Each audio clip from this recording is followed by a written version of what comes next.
Alors, il faut bien voir que j'ai lu ce dossier avec beaucoup de plaisir et que je ne suis pas en train de l'annoter, mais que j'ai bien aimé chercher à mettre en valeur des transversalités parce qu'il y a des problèmes linguistiques qui sont repérés, qui sont fréquents, qui reviennent en permanence et pour lesquels on n'a pas forcément de réponse. Donc j'aimerais un petit peu chercher à tranquilliser tous les enseignants qui sont intéressés par l'enseignement de la langue. Il y a des difficultés qui demeurent dans cette transmission d'un savoir linguistique à un savoir grammatical pour les élèves. Évidemment, le professeur du collège fait l'intersection entre cette compétence linguistique et cette réflexion métalinguistique pour essayer de la présenter aux élèves et c'est toujours extrêmement difficile. Donc c'est un regard transversal que j'ai porté sur le dossier, que j'ai trouvé tout à fait intéressant, notamment l'articulation littérature et langue qui est tout à fait bien menée dans les séquences notamment.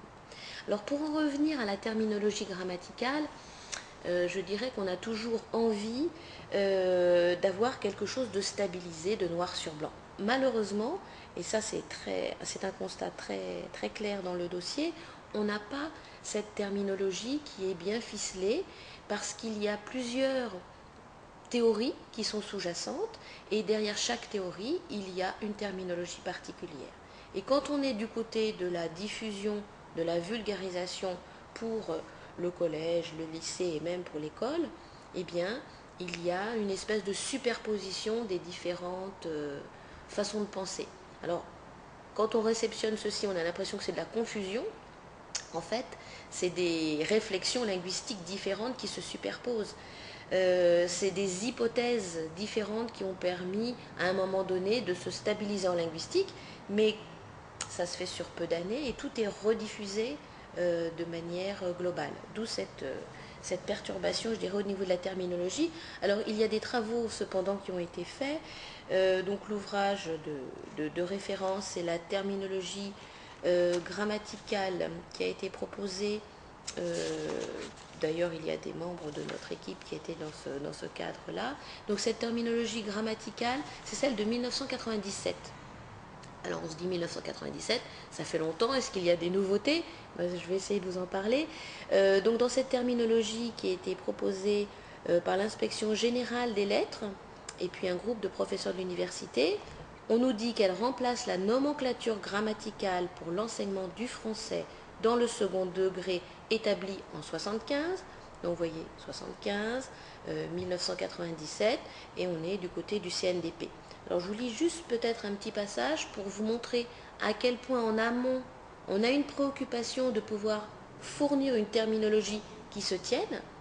Et puis on verra que, comme il est dit dans le dossier, il y a toujours des fluctuations et une inquiétude finalement qui est donnée pour les enseignants du collège.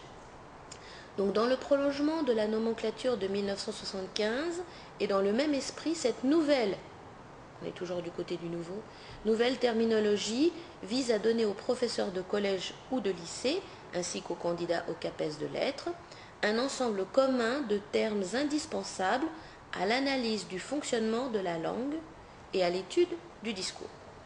Elle prend en considération à la fois les acquis de la tradition scolaire et les apports des sciences du langage.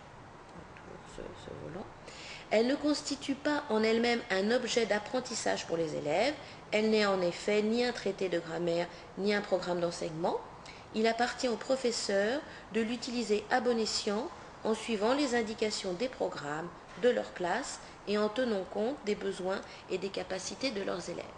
Donc si je vous ai lu ce passage, c'est pour vous dire qu'en amont, du côté d'un savoir savant, on mettra des guillemets, on cherche justement à proposer une nomenclature grammaticale qui puisse se tenir. Alors évidemment,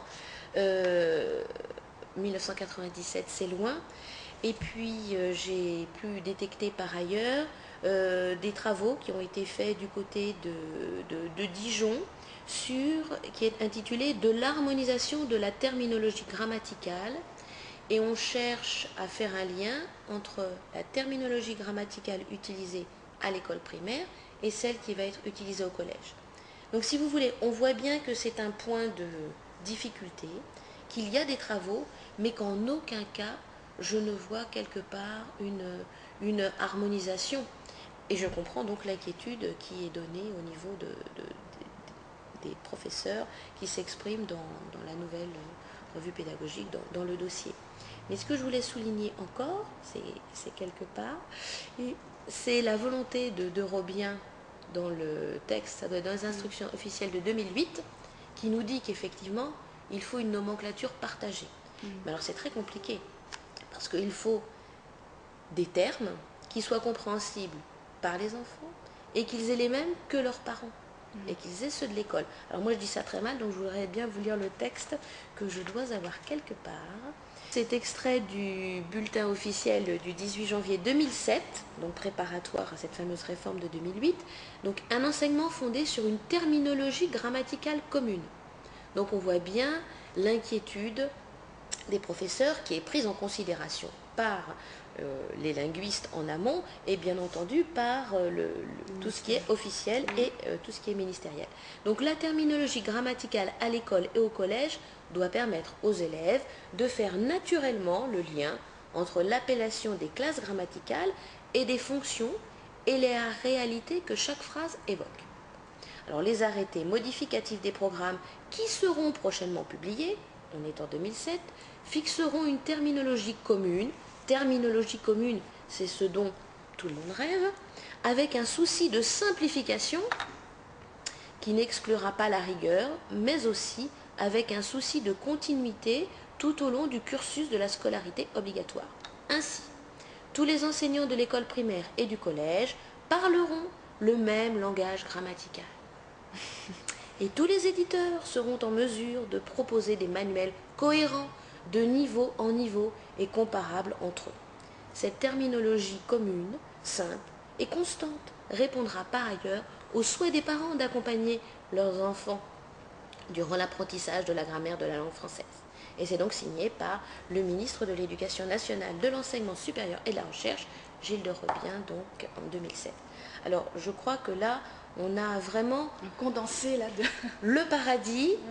On en a envie, tout le monde le souhaiterait, mais vous voyez, ça ne peut pas se faire comme ça parce qu'il y a plusieurs strates théoriques, plusieurs approches, plusieurs hypothèses linguistiques qui font qu'on ne peut pas donner quelque chose, ou alors si on le donne, ce sera quelque chose de faux.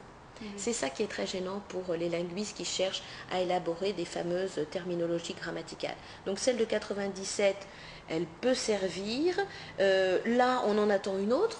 C'est présenté avec tellement de cadres. On est dans un monde idyllique ici. Et il faut bien comprendre que si les enseignants du collège cherchent cette terminologie, tout le monde la cherche encore.